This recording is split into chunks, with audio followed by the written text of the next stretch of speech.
तुम्हें मानी से इस तरह बात नहीं करनी चाहिए थी बेटा।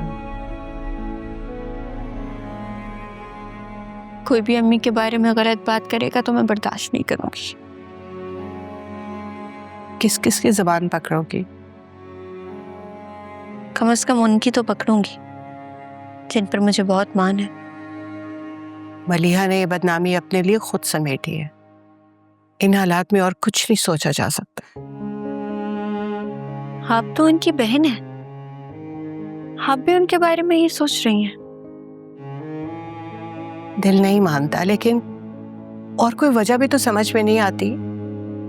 अगर उन्हें अपने लिए ऐसा स्टेप लेना ही होता तो वो जिंदगी के इतने साल तन्हा क्यों गुजारती? क्योंकि खुददार थी वो। गोद लिया था तुम्हें उसने, तुम्हें तन्हा नहीं छोड़ना चाहती थी, इसलिए। आप 100 दलीलें दे दें लेकिन मैं नहीं मानूंगी। उनके शबो रोज मेरे सामने गुजरे हैं। मेरा माथा उसी दिन टंगा था जब उसे बेजाद से शादी करने से इनकार किया था। और तुमने खुद ही तो बताया था कि मंगनी की अंगूठी भी तुम्हारे और मानी के जिद करने की वजह से पहनी थी उसने। देखो बेटा, मलिहा की ख्वाहिश थी कि तुम मानी के साथ खुश रहो। यही मैं और हाशिर चाहते हैं। बेटा, तुम मलिहा की वजह से मानी के साथ अपना ताल्लुक मत खराब करो।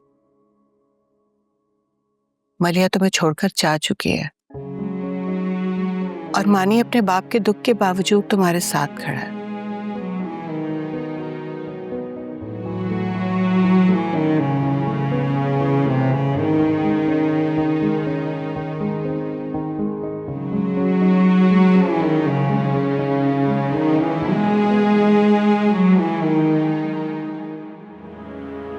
खुद को संभालो बेजार, क्यों मारे मारे फिर रहे हो उसकी तलाश में?